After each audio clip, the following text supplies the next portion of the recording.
Bien, oficialmente entonces, estimados colegas, estimados amigos, estamos en una sesión sincrónica más de didáctica general y didáctica de la filosofía, ¿verdad? Estamos a mitad de camino y tenemos que tratar de hacer un poco un balance del camino recorrido, arrancando con la primera tarea y sobre todo anunciando que tenemos una segunda tarea, ¿verdad? Entonces yo mirando las primeras tareas, puntuando, espero terminar ya esta misma noche para que ustedes tengan todas sus devoluciones.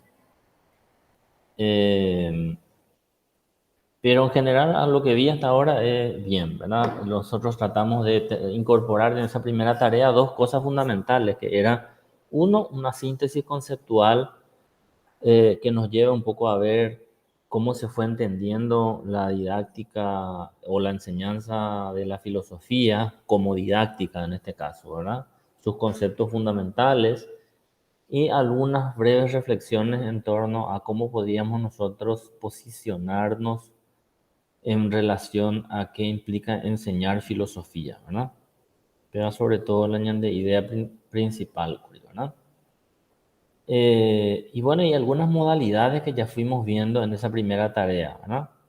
¿Por qué es importante preguntarnos por la enseñanza de la filosofía? Primera cuestión importante, ¿verdad? Eh,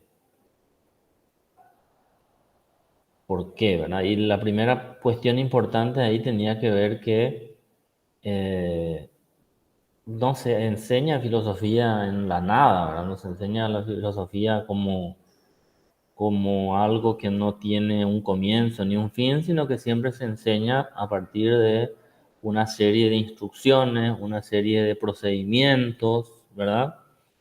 Que conllevan una actitud que podríamos plantear como la enseñanza de o la enseñanza sobre, ¿verdad? Y allí nos llevaba, planteábamos nosotros una distinción, ¿verdad? Que una cosa es enseñar filosofía y otra distinta es hacer que nuestra propia clase suponga una actitud filosófica, ¿no?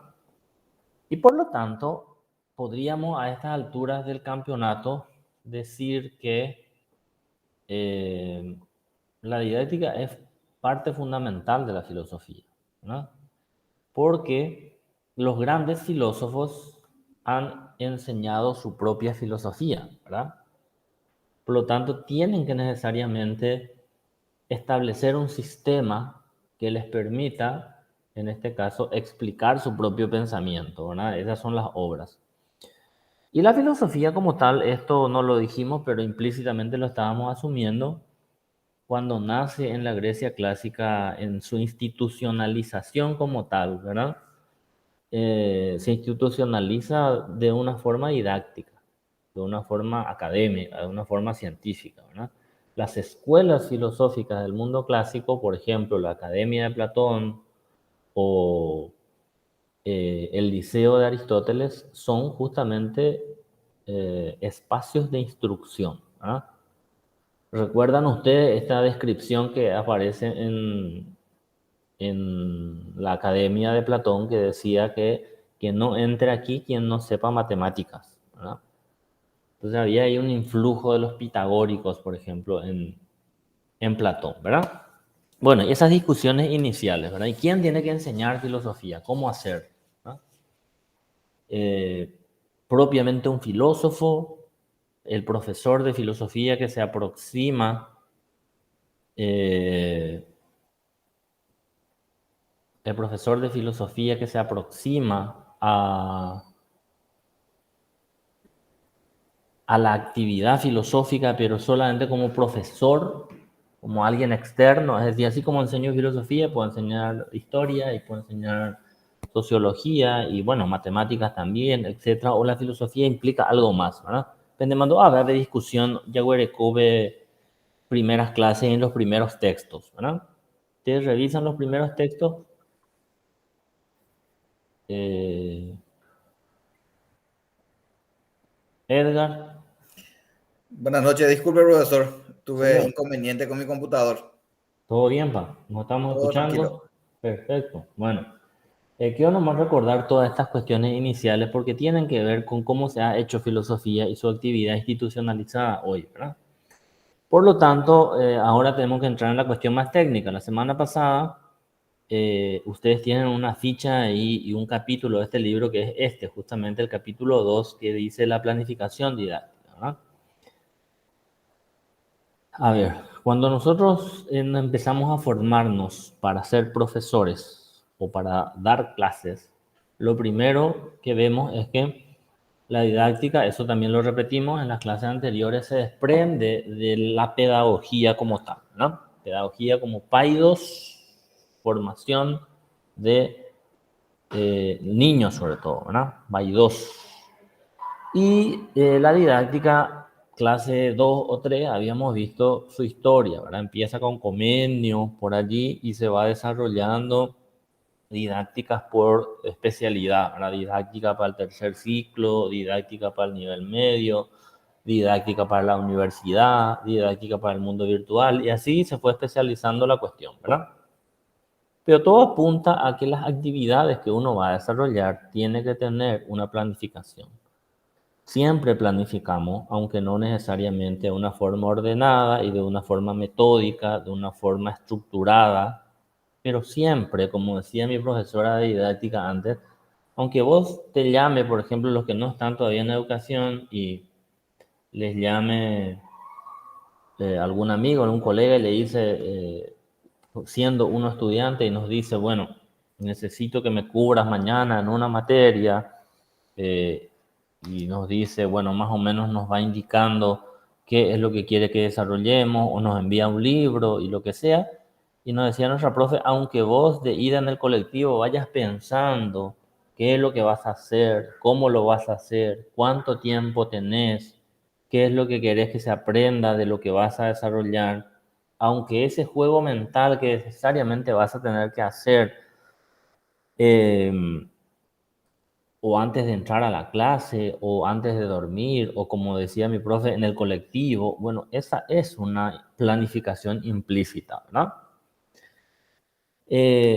Y que tiene siempre una secuencia. Entonces, lo que vimos acá en esta secuencia fundamental es primero el elemento central, la primera pregunta, y con eso vamos haciendo también la tarea, lo que todavía no hicieron. Veo que algunos ya subieron. Por eso que hoy quiero enviarles todas las devoluciones, porque todavía tenemos una semana de tiempo en principio para entregar las tareas, la tarea 2, ¿verdad?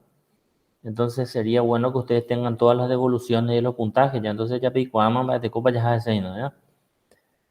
Eh, con un poco de paciencia casi entregamos todas la primera tarea, ¿verdad? Y espero que la segunda también. La primera y la segunda son todavía teóricas. La tercera y la cuarta, eso sí ya les adelanto, ya va a ser tareitas prácticas. Recuerden ustedes que dijimos que lo que intentamos ahora es establecer una planificación pensada para un grupo de estudiantes y con alguna estrategia.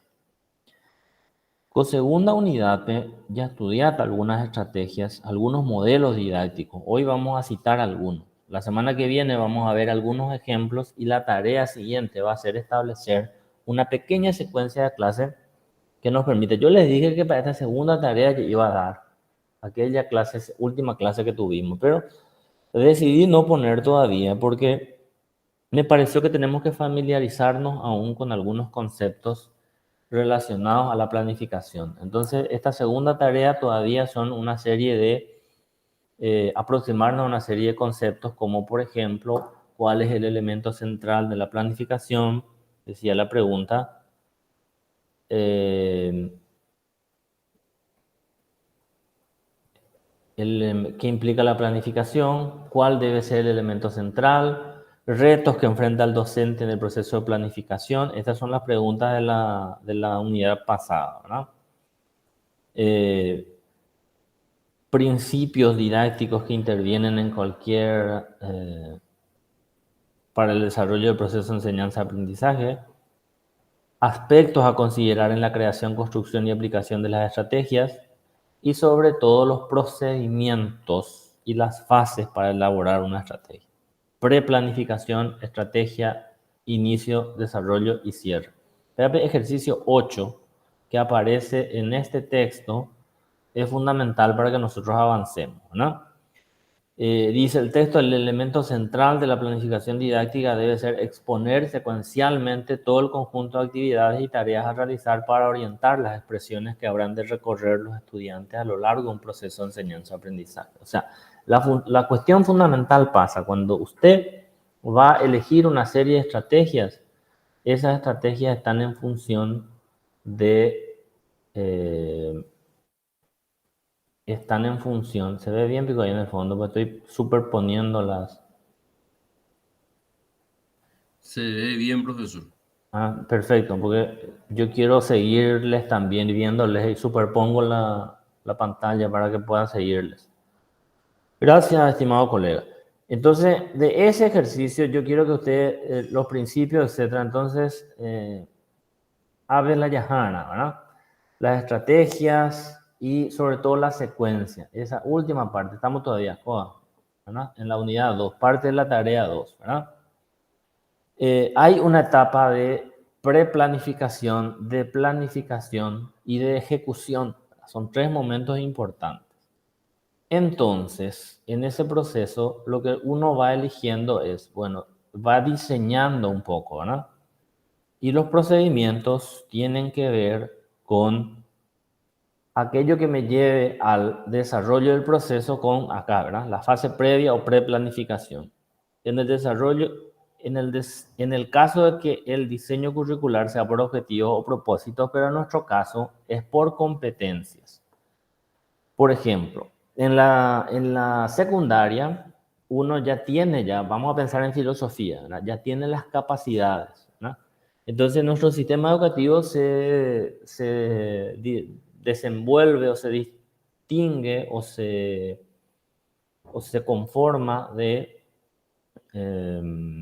competencias, capacidades e indicadores de logro de capacidad, ¿verdad? Las competencias se desarrollan por medio de las capacidades y las capacidades se logran por medio de indicadores observables, ¿verdad? Entonces vamos a ver eso después con detalle, pero por ahora los momentos, ¿verdad?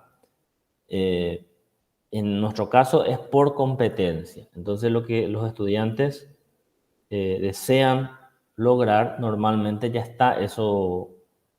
Las competencias ya están, ya hay una secuencia de competencias, de capacidades para lograr las competencias. Y en los últimos años el Ministerio de Educación ha lanzado incluso lo que ellos llaman las competencias, las capacidades priorizadas, ¿verdad? En el contexto pandémico aparecieron los que se llamó la priorización de capacidades, ¿verdad? Es decir, lo que antes se le llamaba capacidades imprescindibles. Y la verdad que no sé si hoy se normalizó eso o sigue todavía ellos planteando priorización de capacidades, pero el asunto es que hay que lograr capacidades, ¿verdad? Y para ello el desarrollo de la estrategia didáctica tiene que estar en función al logro de una capacidad que, repito, ya está preestablecida y eso sería como el objetivo a lograr, ¿verdad? Y bueno, y entonces tenemos básicamente 3 fases en todo proceso de planificación áulica. En este caso estamos pensando en una clase, ¿verdad? En una clase que tiene que tener su inicio, su desarrollo o ejecución y su cierre, ¿verdad? Y cada una de esas fases o momentos supone una serie de actividades que se tienen que establecer y que se tienen que realizar, ¿verdad? Y lo que nosotros tenemos en esta bibliografía 2, que no quiero profundizar porque veo que tanta ñandeina como tarea, es qué implica cada uno de esos momentos, ¿verdad? ¿Qué implica esa fase 1, 2, 3, la fase inicial, la fase de desarrollo y la fase de cierre, ¿verdad? Es decir, toda clase tiene que tener una secuencia, ¿verdad? Y en el cierre generalmente vienen las actividades y eso tiene que ver con el proceso evaluativo, ¿no? Pero vamos, pensemos inicialmente, ¿verdad? Y el inicio, el desarrollo y el cierre también está en función de, y ahora vamos a ver los modelos didácticos, está también en función de a qué grupo va, ¿verdad? Destinado mi clase, el contexto, ¿verdad? ¿Dónde voy a la clase? ¿Qué grupo etario tienen mis estudiantes, ¿verdad? ¿Qué puedo ofrecerles y qué no, etcétera, ¿verdad? Entonces, atendiendo eso, tenemos que empezar a ver ahora los modelos didácticos. Bueno, y lo primero que nos aparece en el texto, la recomendación de mirar este segundo texto para que la semana que viene, no, todavía no la semana que viene, ahora la próxima tarea nosotros podamos lograr dos cosas, compañeros, que va a ser la tarea siguiente. Establecer una capacidad, vamos a dejar ahí sí las capacidades ya establecidas para que ustedes elijan, y algunos objetivos a lograr, por ejemplo, en la universidad o si es filosofía para niños, ¿verdad? Y si es secundaria, vamos a tomar las capacidades del MEP, ¿verdad? Y podamos nosotros establecer un diseño inicial para que finalmente llevemos. Recuerden ustedes, van a ser 3 momentos que tenemos que lograr a partir de ahora, 3 momentos prácticos. Diseño 1, elaboración 2 y deberíamos intentar la ejecución, pero no hay probablemente. Si fuera esta una clase presencial, tendríamos que lograr la ejecución, pero entre nosotros. Pero si alguno se anima en alguna clase como esta, y que tú ahí os ponen de la y planificación, ¿verdad? Pero hay que ejecutarla. Por ejemplo, Edgar decía que quería esa pregunta sí ya podemos ver, Mercury, ¿verdad? Pensar en quién va a estar dirigida sus posibles planificaciones. Edgar, ya que te veo ahí, ¿verdad? Vos pensabas en gente que viene de la administración o algo así, dijiste, ¿verdad? No, para la parte de lo que sería análisis de sistemas, Pero para informática. exactamente. Bueno, eh, está genial entonces, está genial eso, ¿verdad? Entonces, la idea es que si alguien se anima a hacer una presentación, tiene que pensar que nosotros somos una clase de informáticos. ¿Entendés? Entonces, ella pone una especie de simulación, ¿verdad? Una especie de simulación donde vos asumís que la clase, que acá que no hay profesores, que tus colegas son todos informáticos, y entonces nos presentás esa clase en función a eso, ¿verdad? Y si había algunos compañeros que querían hacer, por ejemplo, filosofía para niños de 12 años, por ejemplo. Entonces tendría que pensar que estamos en una clase eh, con ese rango etario, ¿no? Ese tendría que ser un poco nuestro objetivo. Pero vamos a ver, libremente en alguna clase sincrónica, si alguno se anima más adelante, una vez que tengamos esto, podemos ir viendo, ¿no? Pero bueno, arranquemos. Edgar, Gustavo, vaya va. Y para profesor, a producción de Teimba, Sí, básicamente, profe, eh, ¿cuál sería nuestro contexto de trabajo? Así no sé si cabe la pregunta, ¿verdad? Pero como filósofos, nosotros licenciados en filosofía, así, ¿cuál sería un mercado así más común, por ejemplo, eh, de trabajo para nuestra profesión, para nuestro oficio, ¿verdad? como filósofos. Sí, lo común, ¿verdad? Sería alumno de secundario, alumno de la Bueno, a ver, universidad, eh, eh, niño. arrancando que la filosofía, por ejemplo, en Argentina se está vendiendo, entre comillas, mucho el curso de filosofía o la licenciatura en filosofía. La docencia es la primera actividad filosófica. No sé si me preguntas por la clase en específico o como actividad No, comercial en general. entiendo que va a ser la docencia, profe, pero mi consulta es justamente a qué faja etaria apuntaríamos. Por ejemplo, existe dentro del programa de alumnos de secundario, existe Sí, un campo eh, amplio en nuestro país o, ¿cómo te voy a decir?, en la universidad mismo. Porque yo, que me recuerde muy poco, yo soy bachiller científico, ¿verdad? mm, Pero nosotros dimos filosofía pero hoy día yo no veo más que los alumnos del bachiller científico, por ejemplo, tengan como materia, por ejemplo, filosofía. Sí, en científico hay Hay, filosofía, en secundaria obligatoriamente. Había ya. antes en segundo y en tercero, luego se bajó a segundo y a primero, y desde hace al menos 10 años, solo en términos del Ministerio de Educación, solo hay 9 horas en semanales, perdón, mensuales en segundo. Entiendo, profe. Yo, por ejemplo, vengo de la Universidad Católica. Ahí sí teníamos en contabilidad de administración, teníamos teología y aparte teníamos antropología y tuvimos mucho de filosofía, sí. Mm. Bien, Pero en otras universidades no sé cómo será ahora. sí, Jorge Jiménez, veo que levantó la mano también. Sí, me escuché, profesor.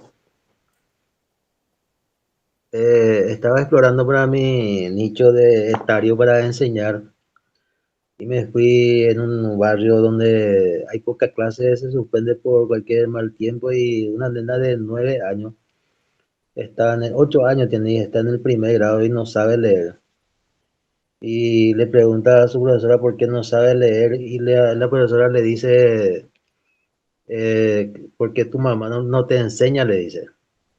Y la nena pregunta, se cuestiona y dice, ¿por qué mi mamá va a hacer el trabajo de mi profesora? Le dice. Y estaba explorando y es duro también la filosofía para niños, no son muy pensadores ahora los niños de 8 años, ella no sabe leer, pero hace un cuestionamiento muy profundo, profesor y compañeros. Eso es lo que quería compartir. Interesante, interesante, ¿verdad? Volviendo a la respuesta, Edgar, ¿verdad? La actividad docente pues, es una actividad filosófica nomás también, ¿verdad? O sea, no, hoy uno ya tiene que pensar que la docencia no es, o sea, si bien la docencia es una actividad, es lo primero en lo que te puedes dedicar al terminar la carrera de filosofía, no es la única y ni la más rentable, ¿verdad? Hoy en día se incorpora a filósofos, qué sé yo, las empresas contratan gente de filosofía que les ayude a diseñar, por ejemplo, eh, que les ayude a diseñar eh, proyectos estratégicos, visiones a largo plazo, estrategias comerciales, resolver conflictos, por ejemplo, ¿verdad? En resolución de conflictos y capacidad de negociación. Allí hay un campo laboral importante, ¿verdad? Para el diseño de las estrategias no solo de marketing y publicidad, pero sino sobre todo de el sostenimiento a largo plazo, negociaciones, eh, liderazgos, ¿verdad? Asertividad. Allí hay campo de trabajo, sobre todo mientras, a ver, el sistema capitalista en el que nosotros vivimos complejizó nuestra vida en función de lo técnico, ¿no? Aparece una nueva tecnología y la tecnología lo que hace es complejizar los procesos y entonces eso hace que la sociedad avance y todo muchas veces se vuelva un poco más obsoleto, ¿no?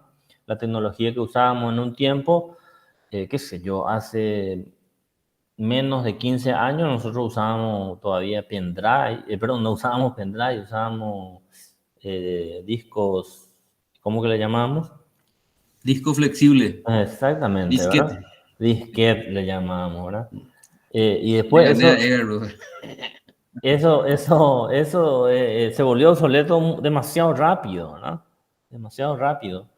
Y entonces el asunto tendría que ver es que, qué sé yo, alguno habrá perdido dinero con eso, ¿verdad? En el sentido que alguien se habrá quedado con muchos discos que después no pudieron venderlos.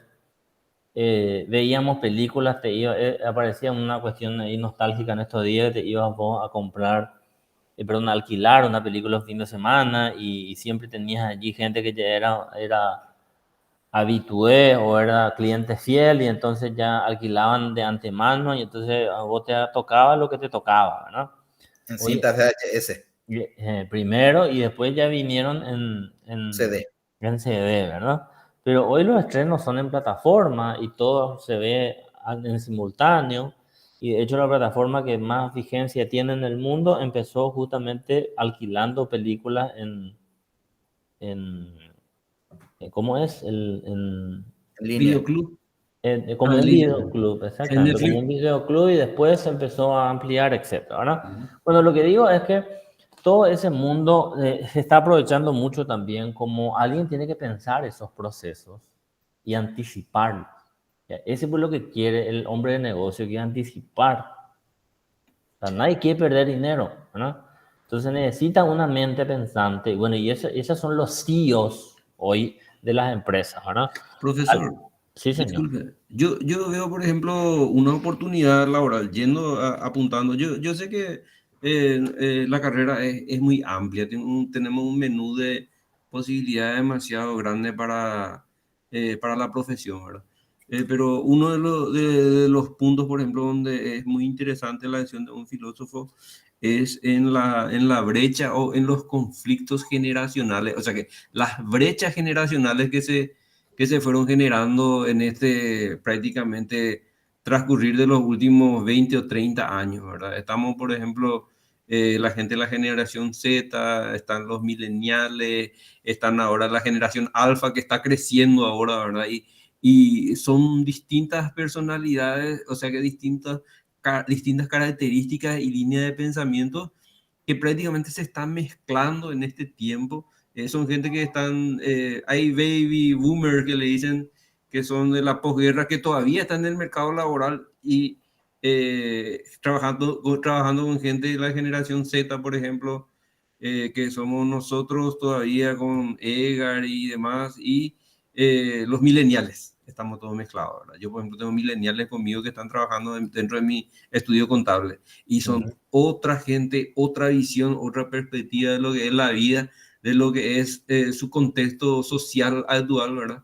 Y todito tenemos que convivir. Entonces, hacer ese análisis y prever inclusive lo que van a hacer la generación alfa y con qué nos van a venir estos chiquititos que están creciendo ahora, es totalmente diferente, ¿verdad? Y vos como buen empresario, para no contratar un filósofo en el futuro, dijiste, a estudiar la filosofía. No, y más o menos, no, este es un amor un amor de viejo, vamos a decirle así, es que Claro. ahora le estoy agarrando, ¿verdad, profesor? La esposa, Exactamente. Y lo que decimos es finalmente, llevando agua a nuestro molino y para tratar de ir sintetizando, compañeros, es que aunque te dediques a la docencia o no te dediques a la docencia, te dediques a realizar estudios de mercado o planes estratégicos para empresas, vas a tener que planificar al asunto que nos interesa. Ya podemos de la planificación. Y entonces, para entender, ¿verdad? En la primera parte de este texto nos plantea la fundamentación de por qué necesitamos nosotros entender una serie de cuestiones y retomemos lo que nos decía Edgar Gustavo, ¿no? Sobre todo, el caballo de batalla de este proceso es entender el contexto. Moó, pañandeña y meta, ¿dónde vamos a estar? Eso que nos dijo Jorge Jiménez recién, ¿verdad? Las preguntas que hacen los chicos, ¿verdad? Entonces vos tenés que situar ahí el contexto de, primero, edad, el contexto socioeconómico, incluso recursos con los que contás, ¿verdad? Vas a poder mostrar una película, vas a poder proyectar un PPT, vas a poder necesitar escribir en un papelógrafo, en un sulfito, en una pizarra acrílica o una pizarra a tiza, etcétera, ¿verdad? Todo eso hay que tener en cuenta en el momento, en el diseño, ¿verdad? Los recursos, los medios, las relaciones, etcétera, ¿verdad? Y tu estilo propio. A ver, en filosofía hay una cosa importante, ¿verdad? Todas las otras materias pueden ser más técnicas y necesiten estar más sujetos a un guión, por ejemplo, ¿verdad? Pero la filosofía tiene que ser más libre, ¿verdad? Uno tiene que encontrar su propio estilo, ¿verdad? No es muy común que un filósofo, por ejemplo, lea una presentación en PowerPoint y toda su clase sea la lectura de un PPT. No hay nada menos filosófico que eso, ¿no? Entonces, una de las cosas que yo digo es, bueno, hagan una presentación en PPT, por ejemplo, para sus clases, pero no se pongan a leer eso, ¿no? Eso, a ver, lo voy a decir con todas sus letras, compañeros. Va a sonar duro, pero me hago cargo. Es una decepción filosófica un profesor de filosofía que tenga que leer una presentación en PowerPoint, ¿no? Ahí tienen que estar palabras clave y uno tiene que desarrollar la destreza verbal de poder tener cierto lenguaje un poco más, un poco menos elocuente, puede ser, eso es complejo y es una cuestión natural, pero tiene que tratar de formar un propio estilo, ¿verdad? Y por eso el primer modelo didáctico que vamos a estudiar la semana que viene va a ser el modelo socrático, ¿verdad? A nosotros en la Facultad de Filosofía nos decían lo más duro, a ver, ¿dónde leíste vos a Sócrates leyendo un PowerPoint? ¿Te imaginas ahí a Platón leyendo frente a sus alumnos una presentación de PowerPoint, ¿no? El método tiene que ser dialógico, tiene que ser abierto, tiene que tener una secuencia, obviamente, y para eso te sirve tener una presentación que te va situando en el terreno y te va bajando a tierra otra vez, pero no podés estar sujeto a eso. Una cuestión importante, ¿no? Edgar Gustavo. Sí, llegué, Mauro. ¿Sí? No, me gusta mucho No, nomás y el gusto, tema, imagina, bro. a mí me gusta mucho, pues si no me siento así que estoy solo, nomás grabo pequeño conectada, ya grabando, No, no, no. ya, weón, ¿eh? Ay, mora. Ajá. Profe, te digo nomás, yo por ejemplo como estrategia y lo que ya me di cuenta, ¿verdad? Y a mí me gusta lo de enseñar, ¿verdad? Yo hice didáctica universitaria también. Y enseño, no, enseño de vez en cuando me llaman así, ¿verdad? Me toca y es algo que me apasiona, enseñar me apasiona, ¿verdad? Y el factor, para enseñar filosofía, vimos en nuestro material, ¿verdad? Que tenemos que enseñar a filosofar, dice. No, ¿verdad? Entonces, enseñar a filosofar quiere decir enseñarle a ayudarle a pensar al educando, vamos a decirle así, ¿verdad? Entonces, para enseñar filosofía, el factor sorpresa, pues es lo que es el disparador, ¿verdad? Tenemos que comenzar por ahí. Y en estos días estuve hablando con un colega mío, es compañero de colegio que enseña matemática para alumnos que van a ingresar a la universidad, medicina específicamente. Y me dice, él tiene una estrategia, así que cuando él enseña matemática y a ingenieros también, busca llamarle la atención, porque esta generación última de los millennials se te aburre mucho, muy rápido, es difícil mantenerle conectado, vamos a decirle así. Dice la vez pasada, como él enseña matemática, era para estudiantes ingresantes de ingeniería, agarra una mesa de plástico que estaba frente a él y le metió una patada a la mesa.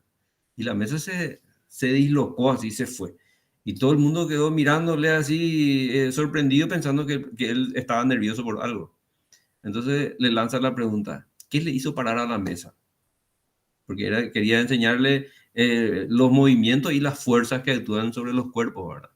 Entonces usó esa estrategia así, una forma de llamar. Entonces el factor sorpresa siempre en cualquier clase es el disparador, profesor, para acotar un granito de arena así, ¿verdad? Para no hacer siempre lo mismo, ¿verdad? Y yendo un poco a lo que hace Merlí en su famosa... es Exactamente. como él suele entrar también siempre en sus clases, ¿verdad? Sí, claro, ¿verdad? Igual yo no te recomiendo que uses esa estrategia de tu colega, ¿verdad? Puede que le haya Sí. funcionado a él, pero a lo mejor no a todos nos funciona y a más de uno nos trae incluso problemas, ¿verdad? Sí, sí, sí. No, Así que, pero la idea se entiende perfectamente la idea, ¿verdad? Pero no le sugiero yo llevar a la práctica ese tipo de estrategias. Edgar Acosta. Sí, profesor, un poco en contrapartida de lo que dice Gustavo. Yo salí ya de la enseñanza, justamente por el motivo de que no, la mayoría de nuestros estudiantes hoy no quieren estudiar, o si entran a estudiar, entran porque papá quiso, o porque su amigo está, o porque su amiga vino. Entonces, el interés muchas veces es el que delimita un poco también la atención que puede prestar un estudiante. Carreras como ingeniería, el alumno tiene que estar bien decidido. Carreras como medicina, el alumno tiene que saber qué es lo que quiere para poder ingresar nomás luego y después para continuar. Yo nunca estuve en el ingreso, pero sí ya en la carrera. Y en la carrera hoy día, justamente uno de los motivos que me impulsó a pedir ya mi salida fue justamente eso. Como yo enseño lenguajes de programación, y eso es normalmente en inglés, entonces el alumno que entra con un segundo semestre, que es cuando comienza la parte de programación, eh, no tiene base de inglés. Entonces ya comienza con un problema. Los que tienen base de inglés continúan y le dan un cierto nivel de interés y empujando con la panza avanzan. Pero el que no tiene base de inglés ya se queda atrás. Y a partir de ahí ya comienza la joda. Entonces ya se tiene un problema de entrada dentro del contexto.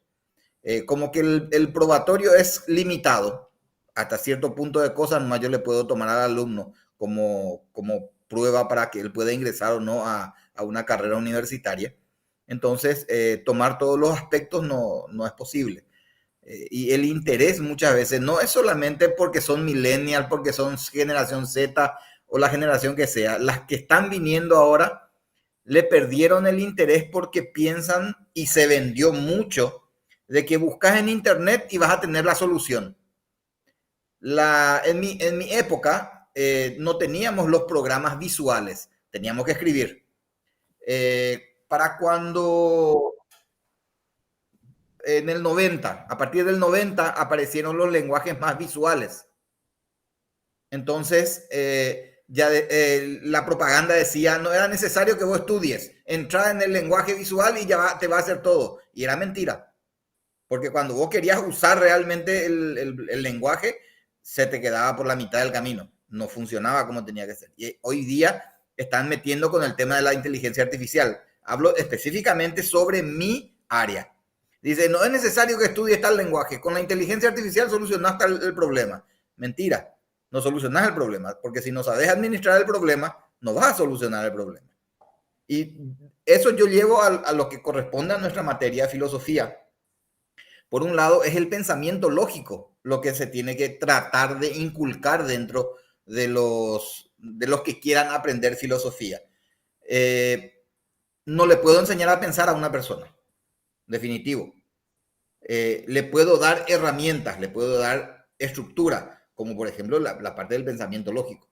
Todo lo que sea la lógica del lenguaje, la lógica, cómo manejan lógica jurídica, yo manejo lógica matemática, pero esa lógica tiene que manejar como para que él pueda interpretar y pueda sacar un razonamiento lógico y de cierta manera filosofar.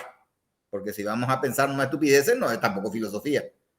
Entonces, enseñar filosofía es todo un desafío, no es solamente enseñar matemática que ya está en una situación, en un estadio, por decirlo así, cuadrado. Enseñar matemática es 2 más 2 siempre va a ser 4, aunque ahora dice que ya es 5, pero de cualquier manera, 2 más 2 siempre va a ser 4, no va a cambiar en esa parte. Pero filosofía sí. Según lo que yo estuve leyendo en los materiales, pues yo tengo un gran problema con el tema de hacer la tarea. Si yo no leo los materiales anteriores, yo no avanzo, no me muevo. Lo que estuve leyendo en los materiales, y yo terminé el colegio en el 85, terminé el colegio, y en el 89 estaban hablando todavía de qué didáctica iban a utilizar para enseñar filosofía. Entonces quiere decir que lo que a mí me enseñaron fue la biografía de cada filósofo. No me enseñaron filosofía. Sí, interesante ese. Es Ese complicado. elemento interesante.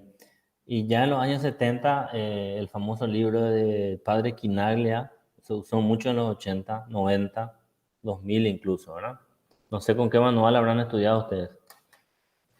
Yo tengo una versión nueva de ese, la última creo que de Pedro Chinaglia. Exactamente. Y tenía, lo que voy es que, a ver, el problema es que cuando se va innovando, y vuelvo sobre ese punto nomás y avancemos porque si no, ya te pujareta coave. Los programas estaban en función de la historia de la filosofía, ya que Edgar metió el asunto. ¿Qué es lo que se estudiaba en el colegio? Historia de la filosofía. Un poco de historia de la filosofía antigua, media y contemporánea, ¿no?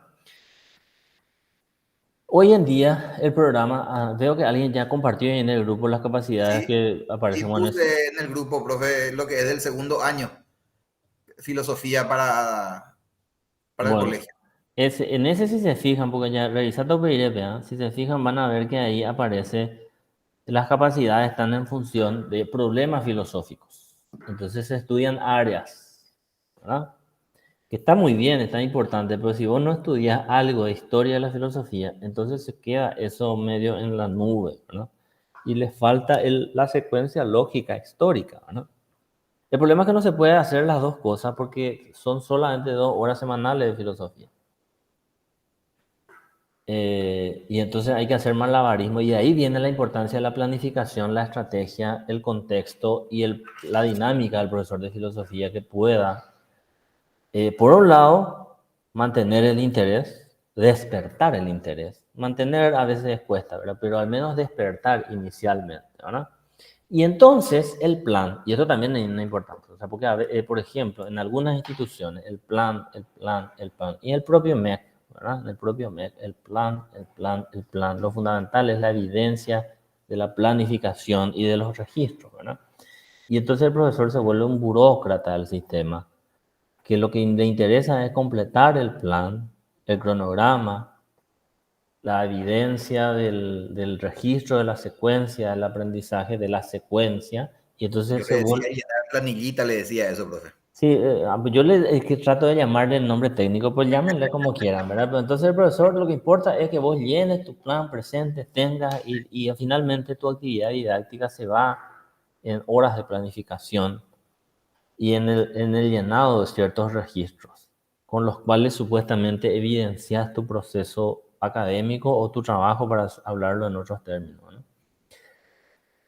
La planificación entonces se vuelve el fin y no se vuelve, porque su objetivo es ser medio para otros fines. El fin es el aprendizaje. Entonces vos lo que haces es secuenciar eso, planificar, establecer, pero tu objetivo es el aprendizaje. No es, y por lo tanto, como dicen algunos sociólogos, el medio se vuelve el mensaje. El medio se vuelve el fin y no se vuelve más, no cumple su rol, que es ser intermediario, ¿verdad? Ser medio. Eso también es otro problema que sufrimos hoy en día, ¿verdad? Y con eso en realidad se está tapando otras cuestiones que tienen que ver con las deficiencias en la formación, las deficiencias presupuestarias para que mejores la formación. Esto pues es muy sencillo, ¿verdad? O sea, si vos mejoras la formación del docente, vas a tener que mejorar también la remuneración del docente, ¿verdad? Uno va en función a la otra. Si nosotros queremos mejores docentes, lo primero es hacer el llamado a que los mejores estudiantes que terminen la secundaria opten finalmente por la carrera docente. Pero ¿cómo van a optar por la carrera docente si los salarios menos apetecibles son los salarios docentes, ¿verdad? Ahí hay una contradicción. No es muy complicado entender cómo avanzaron los países que invirtieron en educación, ¿verdad? Arrancaron por esto. Vamos a elevar el estándar, pero vamos a dar una contraprestación bastante interesante, de tal modo que los puestos o los salarios más apetecibles del sistema estatal sean los salarios docentes. Entonces, normalmente la mayoría, los mejores promedios de la secundaria van a la carrera docente, ¿verdad? Porque va a ser, la docencia va a ser la profesión que va a formar todas las otras profesiones, ¿verdad? Primer punto, si eso no hace, no hay mucho que discutir acá de reforma y demás, ¿verdad? O sea que, porque si no vamos a discutir solamente cuál planilla llenar y cuál no, ¿verdad? Medio que modificas. El año pasado te pedimos 5 tipos de formato de completar, ¿verdad? Este año te van a pedir 6, ¿verdad? Y el próximo te vamos a pedir 4 y así, ¿verdad? En fin, eso en relación a la planificación es un medio para un fin, no tiene que convertirse en fin, y dejar de ser un medio. Y entonces empezamos a ver la estructura de los modelos didácticos. Todos los modelos didácticos tienen una estructura y nosotros aquí en este libro vamos a estudiar unos cuantos que le vamos a dejar por acá, ¿verdad? Toda esa serie que ya hablamos, el tema de con qué recursos contamos, ¿verdad? Y etcétera, etcétera, etcétera. Y aquí tenemos una estructura. Este cuadro va a ser fundamental porque para la tarea de la semana, la siguiente tarea, yo les voy a dejar este cuadro primero y les voy a poner una serie de momentos debajo, ¿verdad? Donde ustedes tienen que describir la situación del aprendizaje, el contenido en relación a la competencia, el modelo didáctico, y bueno, y esta secuencia que lleva, que en síntesis tiene que ver con el inicio, el desarrollo y el cierre y las diversas actividades que tienen que ir estructuradas allí, ¿verdad? Bueno, estos esquemas nos sirven para interpretar, pero acá lo que nos interesa en este momento es esto, ¿verdad? Las técnicas y sus instrumentos, las técnicas e instrumentos empleados, esto es de evaluación, ¿verdad? Pero nosotros lo dejamos aquí también, pero nosotros queremos llegar a esto, ¿verdad? Sobre todo en filosofía hay algunos que son importantísimos, ¿verdad? Cuando uno va a planificar su clase, siempre arranca, y esto lo vamos a ver también, con la motivación, fundamental, ¿verdad? La motivación puede ser una pregunta, puede ser una lluvia de ideas, puede ser, y en contextos de niños y adolescentes la motivación es fundamental, puede ser un cuento, puede ser lo que sea, ¿verdad? Y luego se elige una estrategia para el desarrollo de la capacidad, ¿verdad? En la universidad casi siempre es clases magistrales teóricas expositivas, ¿verdad? Pero con una adolescencia vos tenés 10 minutos de explicación y después tenés que hacer otra cosa, ¿verdad? Entonces ahí vienen esta serie de estrategias que van a ser descritas acá y que se citan acá. Y todo este libro, ustedes tienen todo el libro completo ahí, compañeros, ¿verdad? Nosotros vamos a estudiar, por ejemplo, el diálogo socrático. De ahí vamos a arrancar la semana que viene. Esa estrategia pues, es bien filosófica y yo estaba pensando en 4, desarrollar de aquí 4, pero dejarles todas las opciones a ustedes, ¿verdad? Porque van a haber opciones que se ajustan más al tipo de contexto al que ustedes van a desarrollar o pensar, planificar, para ser más específico, ¿verdad? La observación, por ejemplo, va a ser muy importante con estudiantes más pequeños, ¿verdad? El Philips 66, famosa técnica, por ejemplo, en secundaria funciona muy bien, ¿verdad? Estudios de caso también con pequeños se pueden usar, ¿verdad? Con chicos, perdón. Últimamente las tutorías o entrenamientos se volvieron muy famosas, los famosos coaching, ¿verdad? Habrán escuchado por allí.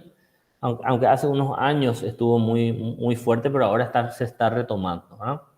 Y aparece una nueva disciplina, baby, a las empresas se les está vendiendo por ahí, que se llaman coaching ontológicos, ¿verdad? Bueno, no daré opiniones, me parece que todos es un negocio, un nicho filosófico que se está explorando y bueno, alguna utilidad también va a tener que tener, ¿verdad? Pero básicamente el coaching es un entrenamiento tutorial, ¿verdad? El problema nomás es que a veces, ¿qué es lo que se vende? ¿Verdad? Yo te entreno para ser líder, yo te entreno para tomar un concepto, así como apareció, por ejemplo, en la metafísica. Muchos hacían cursos de metafísica por allí y se desvirtuaba ciertos conceptos, ¿verdad? Ese es otro problema hoy en día. En fin, vamos a dejar una serie de cuestiones, pero básicamente lo que nos interesa, y esta es la conclusión de esta primera parte, que todas esas estrategias no van a tener sentido si nosotros no apuntamos a algo que queremos lograr con esto, ¿no? Por eso lo que generalmente hay otra vez un análisis de la planificación, si se logró o no se logró lo que se estaba planificando en función al aprendizaje esperado, ¿no? Y obviamente ese aprendizaje esperado, aprender de pares, aprender a partir de descripción práctica, aprender a través de exposiciones de piezas, a través de experiencias directas, a través de comunicación oral, a través de la enseñanza, a través de la práctica supervisada, aprendizaje a través del intercambio, a través del modelo ambulante, anticipatorio, aplicado, autónomo, etcétera, etcétera, etcétera, ¿verdad? Por ejemplo, a un niño de 7 años, aprendizaje autónomo es complejo, ahí tiene que ser guiado, ¿verdad? Va cambiando también en función a dónde nos estamos situando, ¿verdad? Bueno, y lo que digo es que todo eso tiene que estar en función siempre de algo que se desea lograr y que se tiene que ya declarar de antemano en función al contexto, ¿verdad? Porque ese es tu objetivo final, ¿verdad?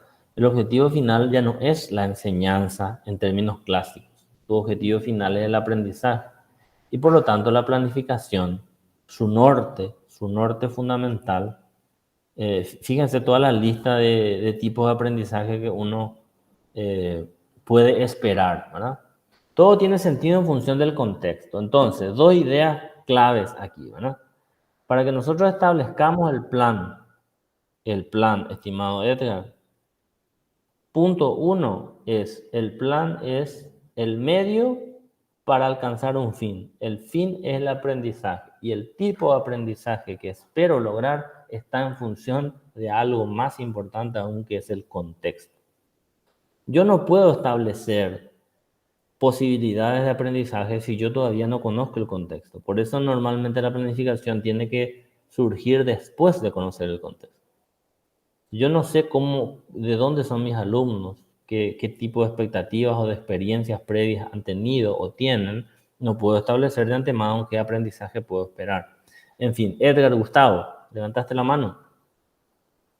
Sí, profesor, levanté la mano. O sea que, en otras palabras, prácticamente nuestro proyecto de enseñanza tiene que apuntar, o sea que nuestra planificación tiene que tener como objetivo el proyecto final que nosotros queremos hacer llegar a nuestro educando, ¿verdad? Sería más o menos eso lo que... Así mismo, y nuestro trabajo, o sea, los dos trabajos que nos quedan va a tener estar en función de eso, y probablemente el trabajo final o el examen final va a consistir en ampliar eso en una unidad.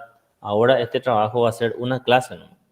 Y ahora probablemente yo les voy a pedir que lo amplíen, no sé, en 4 clases. Una planificación para 4 clases, que sería un mes. Siguiendo un formato, por supuesto, preestablecido. Entiendo, profesor. Eso no. Dos ideas que vendemos hoy. La planificación es un medio. Nunca tiene que convertirse en un fin. Y en ese proceso, lo fundamental es el aprendizaje. La planificación lo hacemos y nos volvemos incluso burocráticos en función del aprendizaje. Y el aprendizaje no se puede prefigurar, no se puede diseñar sin antes partir del contexto. Contexto y planificación como medio son las dos ideas claves en el prediseño o en el diseño, si ustedes quieren, porque estamos todavía en el diseño, estamos pensando con qué contamos y con qué no contamos, ¿verdad? Segundo momento, la elaboración. Tercer momento, la ejecución. Eso está en la unidad 2 y en la unidad 3 de este libro, que ustedes lo tienen ahí, y la tarea de la semana anterior está en función de la unidad 2, ¿verdad? La unidad siguiente ya empieza a mostrarnos un modelo, ¿verdad? La semana que viene yo les voy a dejar un resumen de la estrategia, del modelo didáctico del método socrático, ¿verdad? Que ya apareció en los textos anteriores, pero no desglosado, ¿verdad? O sea, la pregunta fundamental, y eso lo desarrollaremos la semana que viene de forma asincrónica, es ¿qué tengo que hacer yo para desarrollar una clase en función del método socrático? ¿Cuáles son las estrategias, cuál es la secuencia que tengo que seguir? ¿Cómo debo establecer las preguntas? Etcétera, etcétera, etcétera.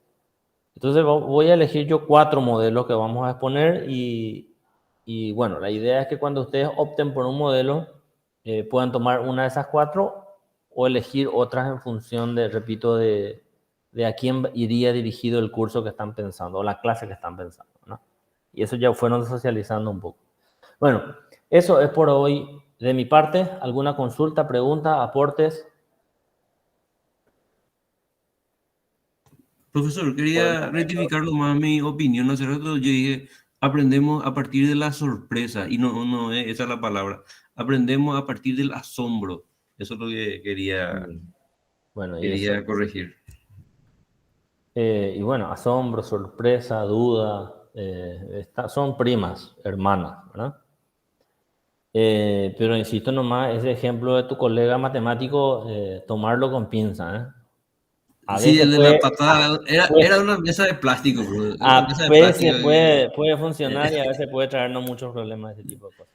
Sí, sí, sí. Es medio teatrista este mi colega, pero dice que le funciona, ¿verdad? No sé. Eh, Compartir la experiencia que me comentó también me llamó un claro, poco la por atención. ejemplo, en la serie Merlí, por ejemplo, Merlí agarraba y arrugaba billetes, ¿verdad? Ese famoso ejemplo que lo habrán visto en otras ocasiones, ¿verdad? De cuánto valor ¿Cuánto tiene, vale? cuánto vale estando así bien planchadito y cuánto vale arrugado y pisoteado, ¿no? Y ese tipo de cosas. Y el otro ejemplo que yo dejé ahí era la profesora que para enseñar gnoseología le decía a un estudiante que llegó tarde que la carpeta que era evidentemente de color rojo, le decía que era verde, ¿no? No sé si alguien vio ese ejemplo. Sí, sí, yo he visto, profesor. Me pareció Y, espectacular. y esos sí son disparadores motivacionales para arrancar una discusión. Bueno, un gusto verle y escucharle, ¿eh? Eso tiene sentido en las sesiones sincrónicas, si es que ñaño monguetátáramos, ¿verdad? Si no, como decíamos, vamos a grabar nomás y tranquilo. Así que agradezco la participación de los que pudieron y bueno, seguimos hablando en el grupo. Dale, profesor. Gracias. Buenas noches, profesor. Buenas noches para Muchas todos. gracias. Gracias, Jorge, Edgar, los dos Edgar, Juliana, que estaba por ahí Buenas también. noches, Buenas noches. profesor.